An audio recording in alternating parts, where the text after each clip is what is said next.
Hello viewers, welcome to my YouTube channel quick English in Bengali. তো আজকের ভিডিওতে আমি তোমাদের সাথে শেয়ার করব ক্লাস 7-এর রায়ান মার্টিন 2021-এর যে কোশ্চেন ব্যাংক পাবলিশ হয়েছে সেই কোশ্চেন ব্যাংকের সেকেন্ড ইউনিট টেস্টের তোমাদের যে পরীক্ষা হয় সেকেন্ড ইউনিট টেস্টের একটা পেজ থেকে, মানে সেকেন্ড পেজ থেকে। আগের ভিডিওতে ফার্স্ট পেজটা শেয়ার করেছিলাম, তো আজকে এই ভিডিওতে সেকেন্ড পেজটা পুরো আমরা সলভ করব রাইটিংটা বাদ দিয়ে। রাইটিংটা যদি কোনো একটা পার্টিকুলার পেজে যদি তোমরা রাইটিংয়ের ভিডিও চাও দেন সেটাও আমাকে কিন্তু তোমরা কমেন্ট করে জানতে পারো। তো এখানে দেখো প্রথমে কি রয়েছে, রিডিং কম্প্রিহেনশন সিন। তো একের দাগে এখানে বলেছে read the text and answer the questions that follow. তো তোমাদের কী করতে হবে, টেক্সটটাকে পড়তে হবে এবং নিচের প্রশ্নগুলো উত্তর দিতে হবে। তো তোমরা টেক্সট থেকে বুঝতেই পারছো যেটা আঙ্কেল পজার হ্যাংস পিকচার থেকে দেওয়া হয়েছে, লেসন 5-এর আঙ্কেল পজার হ্যাংস পিকচার। তো এটা অলরেডি ভিডিও কিন্তু আমার চ্যানেলে রয়েছে, যারা দেখতে চাও অবশ্যই করে চেক করে নিও। এই ভিডিও ডেসক্রিপশন বক্সে আমি ক্লাস 7-এর পুরো ইংলিশের প্লেলিস্টটা দিয়ে দেবো, ওখান থেকে গিয়ে তোমরা চেক করে নিতে পারো। তো এখানে দেখো এর দাগে কি বলেছে, টিক দ্য কারেক্ট অল্টারনেটিভ, অর্থাৎ যে অপশনটা সঠিক হবে সেটা বেছে নিতে বলেছে। এক নম্বরটা রয়েছে uncle Podger call the children fools because each of them discover the mark of the nail in a different place. কাকা পজার বাচ্চাদের সবাইকে বোকা বলবে। কেন বোকা বলবে? কারণ তারা সবাই কি করবে, যে দেওয়ালে পেরেক পোতার জন্য যে দাগটা করা হয়েছিল তারা ওই দাগটাকে সবাই আলাদা আলাদা জায়গায় খুঁজে বের করবে, তার জন্য তাদেরকে বোকা বলবে। তাহলে অপশন বি হবে সঠিক উত্তর, আর different place. Uncle Podger would slide on to the piano as, কাকা পজার পিয়ানোর উপর স্লিপ খেয়ে পড়ে যাবে। কারণ কি হয় এটার, তাহলে কাকা পজার কেন পিয়ানোর উপর স্লিপ খেয়ে পড়ে যাবে? তাহলে option C, the string would slip, কারণ তার হাত থেকে দড়িটা বা যে তার ছিল সেটা পড়ে যাবে, তাই সেটার জন্য কি হবে, কাকা পজার পিয়ানোর উপর স্লিপ খেয়ে পড়ে যাবে। তারপরেরটা with the first blow of the hammer uncle Podger would smash, হাতুড়ির প্রথম ঘায়ে কাকা পজার কি করবে, নিজের বুড়ো আঙুল থেঁতলে ফেলবে। তাহলে এখানে উত্তরটা কি হবে, হিজ থাম্ব। তো বিয়ে তাকে বলেছে দেখো write the antonyms of the following words. তো নিচের শব্দগুলো তোমাদের কি করতে হবে, বিপরীত শব্দ লিখতে হবে। যদিও তোমাদের টেক্সট থেকে বলেনি, তাই টেক্সট থেকে লেখার কোনো দরকার নেই। যদি লেখা থাকতো যে উপরে এই টেক্সট থেকে তোমাদের অ্যান্টোনিমস লিখতে বলেছে, তাহলে কিন্তু তখন টেক্সট থেকেই ফলো করতে, কিন্তু এখানে টেক্সটের কথাটা লেখা নেই। তাহলে এক নম্বরটা রয়েছে ফাইন্ড। ফাইন্ড মানে হচ্ছে খুঁজে পাওয়া, তাহলে কি হবে, লস্ট, হারিয়ে ফেলা। তারপরে 2 নম্বর রয়েছে ডিফারেন্ট। ডিফারেন্ট মানে আলাদা আলাদা, ভিন্ন যাকে বলে বা বিভিন্ন। তাহলে ওটা কি হবে, ইনডিফারেন্ট। ইনডিফারেন্ট মানে হচ্ছে উদাসীন যাকে বলে। তারপর একটা পসিবল। পসিবল মানে হচ্ছে সম্ভব, তাহলে পসিবলের অপোজিট কি হবে, ইম্পসিবল। নেক্সট এখানে 2-এর দাগে রিডিং কম্প্রিহেনশন আনসিন দেওয়া রয়েছে। দেখো এখানে বলেছে read the passage carefully to answer the following questions. তো তোমাদের কি করতে হবে, প্যাসেজটাকে ভালো করে পড়তে হবে নিচের প্রশ্নগুলোর উত্তর দেওয়ার জন্য।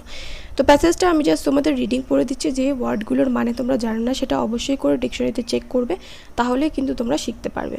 তো এখানে লেখা রয়েছে Edson Arantes do Nascimento, popularly known as Pele, is not dead as rumors মানে হচ্ছে গুজব, spread all over the world through social media on July 14, 2019. Born on October 23, 1940. In a Brazilian Portuguese family, these legends become known as the king of football. ফুটবলের রাজা বলা হতো পেলেকে। He played in the forward position. According to the International Federation of Football History and Statistics, Pele is the most successful domestic league goal scorer in football history, scoring 650 goals in 694 league matches and in total 1281 goals in 1383 games, which is a Guinness World Record. তো এর দাগে এখানে বলেছে দেখো answer the following questions. তো নিচের প্রশ্নগুলোর উত্তর দিতে হবে। তো এক নম্বরটা রয়েছে what is the original name of পেলে। পেলের আসল নাম কি?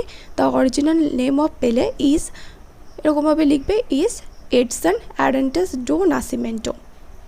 নেক্সট 2 নম্বর বলেছে এসেস দ্য সাকসেস অফ পেলে in domestic football league. Domestic football লিগে পেলে কতটা সফলতা পেয়েছেন সেটা লিখতে বলেছে। পেলে is the most successful domestic League goal scorer in football history, scoring 650 goals in 694 league matches. তাহলে এটা হয়ে গেল কমপ্লিট। তো বিয়েতে আগে বলেছে write C against correct and I against incorrect statement. So তোমার যেখানে ট্রু ফলস লিখতে হয়, ট্রু এর জায়গায় এখানে সি লিখতে হবে, আর ফলসের জায়গায় এখানে আই লিখতে হবে, কারণ কারেক্ট আর ইনকারেক্ট লিখতে বলেছে। তাহলে পেলে এক্সপায়ার্ড অন জুলাই 14, 2019, এটা ফলস হবে, কারণ এটা রিউমার ছিল, গুজব ছিল যে পেলে এই এত তারিখে মারা গেছে।